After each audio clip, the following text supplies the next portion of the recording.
آج بھی ترتیب یہی ہے، ترتیب خلافت کو چھوڑ دو نا، آج بھی ترتیب یہی ہے۔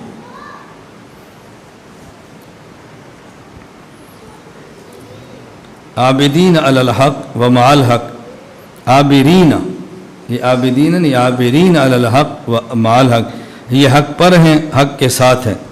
نتولاہم جمیعا، ہم سب سے پیار کرتے ہیں۔ ولا نذکر احدا من اصحاب رسول اللہ صلی اللہ علیہ وسلم الا بخیر، اور ہم اصحاب پیغمبر میں سے کسی ایک کا تذکرہ بھی بغیر خیر کے نہیں کرتے۔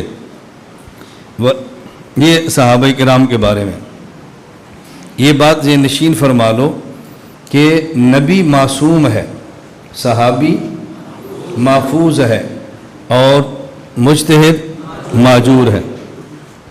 صحابی سے اگر گناہ ہو جائے تو اللہ تعالیٰ ان کے نامہ اعمال میں رہنے نہیں دیتے، اللہ ختم فرما دیتے ہیں۔ اس لیے ہمارا اہل سنت والجماعت احناف دیوبند کا عقیدہ ہے کہ کسی صحابی کو جہنم کا عذاب ایک لمحہ کے لیے بھی نہیں ہوگا، ایک لمحہ کے لیے بھی نہیں ہوگا کسی صحابی۔ چند ایک چیزیں سماعت فرما لیں۔ صحابہ کرام کے بارے میں ہمارا عقیدہ یہ ہے کہ عقائد اور اعمال دونوں میں معیار حق ہے۔ عقائد میں معیار حق کے دلیل فَإِنْ آمَنُوا بِمِثْلِ مَا آمَنْتُمْ بِهِ فَقَدِ اهْتَدَوْا، عقیدہ ان جیسا ہوگا تو اللہ قبول کریں گے۔ اعمال میں معیار ہیں وَالسَّابِقُونَ الْأَوَّلُونَ مِنَ الْمُهَاجِرِينَ وَالْأَنصَارِ، یہ تو رضی اللہ عنہم ہیں۔ ان کے بعد کون ہوگا؟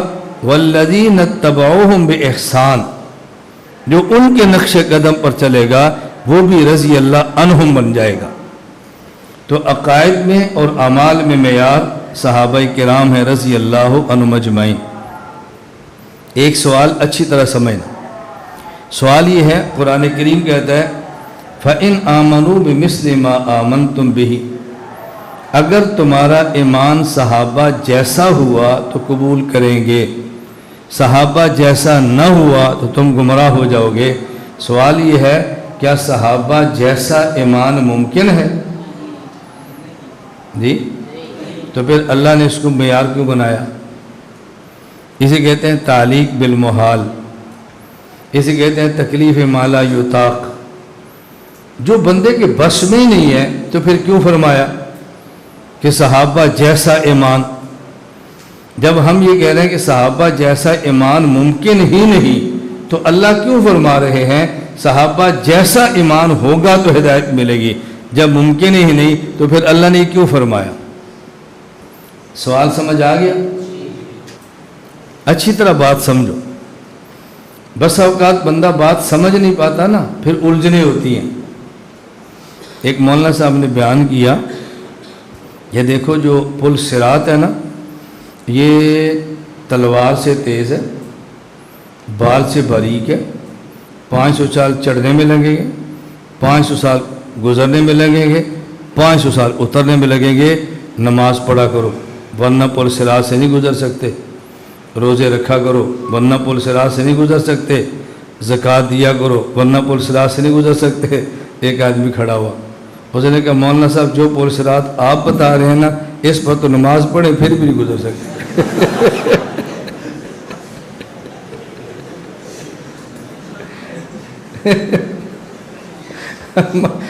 خطیب صاحب چپ، اب چپ کیوں؟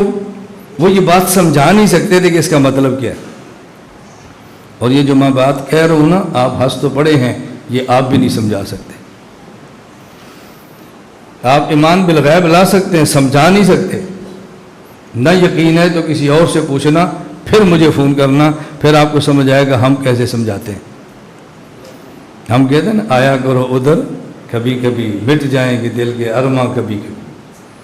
وہ مولانا صاحب نہیں سمجھا سکے نا، آپ کراچی میں ہنس تو پڑے ہو، سمجھا آپ بھی نہیں سکتے۔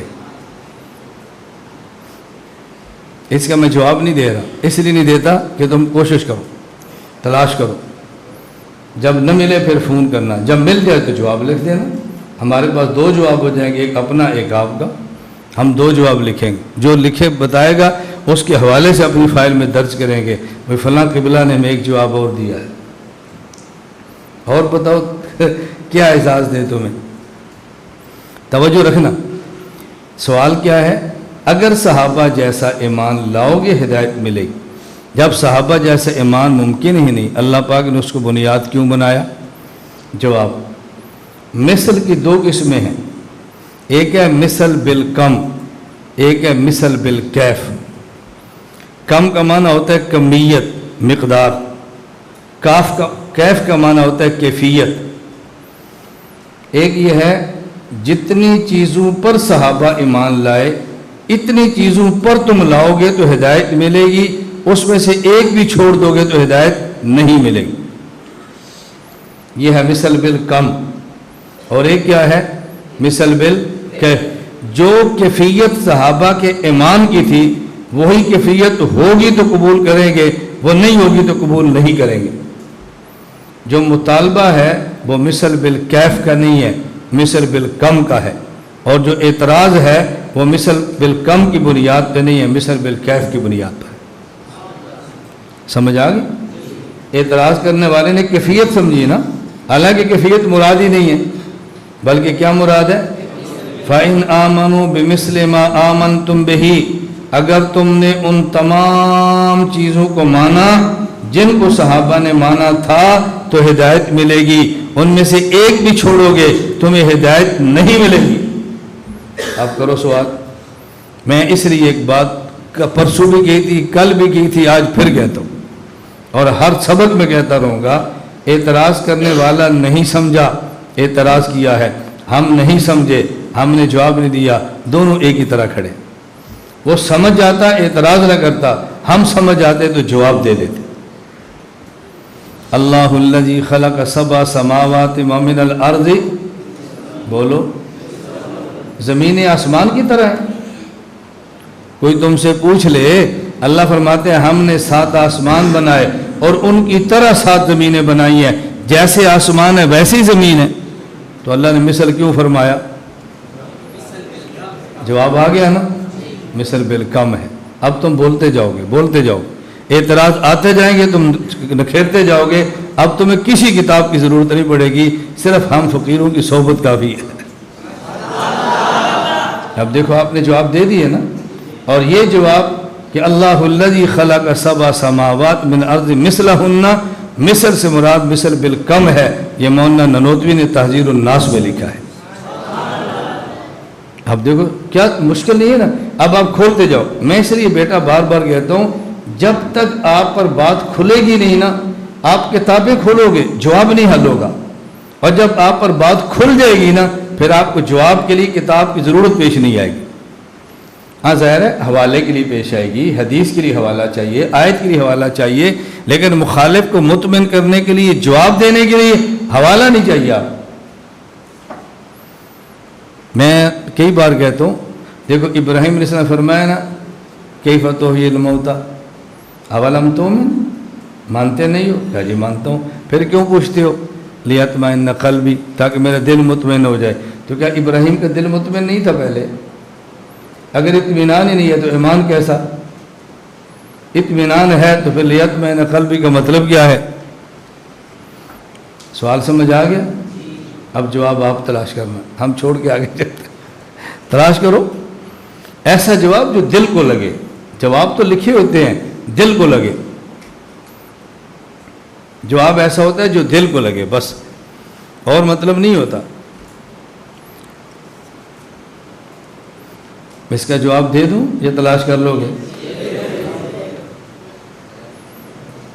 دورہ ہے کراچی، میں نے آنا سرگودے سے، مولانا عبدالرزاق صاحب مجھ سے رابطہ کرتے ہیں، مولانا عبدالماجد صاحب رابطہ کرتے ہیں، مولانا کل دورہ ہے، آپ کہاں پر ہیں؟ میں نے کہا سرگودا، آپ کل پہنچ جائیں گے؟ انشاءاللہ۔ کبھی ایسے ہوا میں نے وقت دیا اور نہ آیا ہوں، یہ تو میں پورا یقین ہے، لیکن اگر پھر بھی بتائیں نا آپ آئیں گے کیسے؟ آپ دیکھو ان کو پورا یقین ہے کہ میں آ جاؤں گا، پھر بھی پوچھ رہے ہیں آپ آئیں گے کیسے؟ آپ ٹرین پر آئیں گے، جہاز پر آئیں گے، اپنی گاڑی پر آئیں گے، آئیں گے کیسے؟ ذرا ہم مطمئن ہو جائیں۔ ان کو یہ اطمینان ہے کہ میں آؤں گا، یہ اطمینان کیا چاہتے ہیں؟ کیسے آؤں گا؟ ابراہیم علیہ السلام کو یہ پتا تھا اللہ زندہ کریں گے، بس میں یہ چاہتا ہوں کہ کیسے کریں گے۔ اب سمجھ آئی؟ ہمارا عقیدہ نا اللہ قیامت کو زندہ کریں گے، بولو کیفیت کا پتہ ہے؟ کوئی حرج نہیں۔ ہمارا عقیدہ نا انبیاء قبروں میں زندہ ہیں، کیفیت کا پتہ ہے؟ کوئی حرج نہیں۔ ہمارا عقیدہ قبر میں ثواب و عذاب ہوتا ہے، کیفیت کا پتہ ہے؟ کوئی حرج نہیں۔ ابھی ہماری مجلس میں بیٹھو نا سارے مسئلے کھل جائیں گے، اور جو ہماری مجلس میں نہیں بیٹھیں گے وہ بڑے سے بڑے بھی ہوں گے، چھوٹے سے چھوٹے بھی ہوں گے، اور ہم پہ اعتراض کریں گے موت کے بعد کیا کیفیت کسی کو پتہ ہی نہیں، خام خواہ بحث کر رہے ہیں۔ ہم کب بحث کر رہے ہیں؟ ہم کر رہے ہیں، بڑے سے بڑے چھوٹے سے چھوٹے سارے ہمیں رگڑ رہے ہیں۔ بھائی موت کے بعد حیات کی کیا کیفیت ہے کسی کو پتہ ہی نہیں۔ یہ پنجاب والے خام خواہ لگے ہوئے ہیں، ہم کب لگے ہوئے ہیں؟ ہم کب کہہ رہے ہیں کیفیت کا پتہ ہے؟ ہم کب کیفیت سمجھا رہے ہیں؟ فَإِنْ آمَنُوا بِمِثْلِ مَا، بولو ترجمہ کر دوں یہ باتیں کھولوں؟ میں بات کھول رہا ہوں تاکہ مسئلے کھلیں آپ پر۔ یہ جواب آ گیا ذہن میں؟ فَإِنْ آمَنُوا بِمِثْلِ مَا آمَنْتُمْ بِهِ۔ اور دوسرا سوال سمجھو، یہ تو ہم نے اعتراض کیا عقیدے کے معاملے پر۔ فَإِنْ آمَنُوا، صحابہ عقائد میں بھی معیار ہیں اور اعمال میں بھی، اعمال پہ معیار توجہ رکھنا۔ دلیل ہم نے دی وَالَّذِينَ اتَّبَعُوهُمْ بِإِحْسَانٍ رضی اللہ عنہ۔ اس پر سوال، صحابہ کرام اعمال میں معیار حق تب ہو سکتے جب صحابی گناہ نہ کرتا، جب گناہ کرتے ہیں تو اعمال میں معیار حق کیسے ہو؟ سوال سمجھو، ہم نے کہا صحابہ کرام اعمال میں، سوال بھائی اعمال میں معیار حق تو تب ہوں گے جب وہ گناہ نہ کریں، وہ تو گناہ بھی کرتے ہیں، تو پھر اعمال میں معیار حق کیسے ہوئے؟ اعمال میں معیار حق نبی کو بناتے جو معصوم ہے، آپ نے اعمال میں معیار حق صحابہ کو بنایا جو معصوم نہیں ہیں، ان سے زنا ہوا ہے، تہمتیں لگی ہیں، حد قذف لگی ہے، حد زنا جاری ہوئی ہے، وہ معیار حق کیسے ہو سکتے ہیں رضی اللہ عنہ؟ جواب سننا، معیار حق کا معنی کیا ہے؟ معیار حق کا معنی یہ ہے آدمی اللہ کا پسندیدہ بنتا ہے جب نیک اعمال کرے، جنت میں جاتا ہے نیک اعمال کرے، اللہ راضی ہوتے ہیں جب گناہ سے بچے، یہ جہنم سے بچتا ہے جب گناہ سے بچے۔ کوئی صحابی جہنم میں نہیں جائے گا۔ اگر آپ بھی چاہتے ہیں کہ جہنم میں نہ جائیں، جنت میں جائیں، تو پھر صحابہ کو سمجھیں، عقیدہ وہی ہو جو صحابی کا تھا، جنت میں جاؤ گے، ان میں سے ایک بھی چھوڑ دیا جہنم میں جاؤ گے۔ نیک اعمال وہی کرو جو صحابہ کرتے تھے، جنت میں جاؤ گے۔ اگر تم سے گناہ ہو گیا تو جہنم میں جاؤ گے، صحابہ سے گناہ ہو گیا وہ پھر بھی جہنم میں نہیں جائیں گے۔ کیوں؟ وہ گناہ کر لیتے تھے، اللہ نامہ اعمال میں رہنے نہیں دیتے تھے، جہنم ختم۔ جہنم میں تب جائیں جب نامہ اعمال میں گناہ رہ جائے۔ اب تم بھی نیک عمل کرو تاکہ جنت میں جاؤ، اور گناہ نہ کرو تاکہ جہنم میں نہ جاؤ۔ لیکن اگر گناہ ہو جائے جیسے صحابہ سے ہوا تھا، تم ایسے توبہ کر لو جیسے انہوں نے کی تھی، یہ ہے معیار حق۔ اب سمجھ آ گئی؟ معیار حق کا معنی یہ نہیں انہوں نے نیک عمل کیا تو تم نے بھی کرنا ہے، انہوں نے جو گناہ کیا وہ تم نے بھی کرنا ہے، نہ، جو نیک اعمال انہوں نے کیے وہ آپ نے کرنے ہیں، اور اگر گناہ ہو گیا تو جیسے توبہ انہوں نے کی ویسے ہی تم نے کرنی ہے۔ وَالَّذِينَ اتَّبَعُوهُمْ بِإِحْسَانٍ۔ یہ تو نہیں کہ صحابی سے گناہ ہوتا نہیں تھا، ہوتا تھا، لیکن توبہ تم سے ہو گیا، تم بھی توبہ کرو۔ یہ ہے معنی کہ صحابہ کرام رضی اللہ تعالیٰ عنہم اجمعین اعمال کے اندر بھی معیار حق ہیں۔ ایک عام طور پہ بڑا معروف اعتراض کیا جاتا ہے کہ جی صحابہ کرام کو تو عذاب نہیں ہوگا، تو رسول اللہ علیہ وسلم دو شخص قبروں پہ گزرے، ان کو عذاب ہو رہا تھا، آپ نے درخت کی ٹہنی لی، اس کو دو ٹکڑے کیے، ایک ہی قبر پہ رکھا، پھر دوسری قبر پہ رکھا، فرمایا ان کو عذاب ہو رہا تھا چغل خوری میں، اور ایک ہوتا تھا پیشاب سے بچتا نہیں تھا۔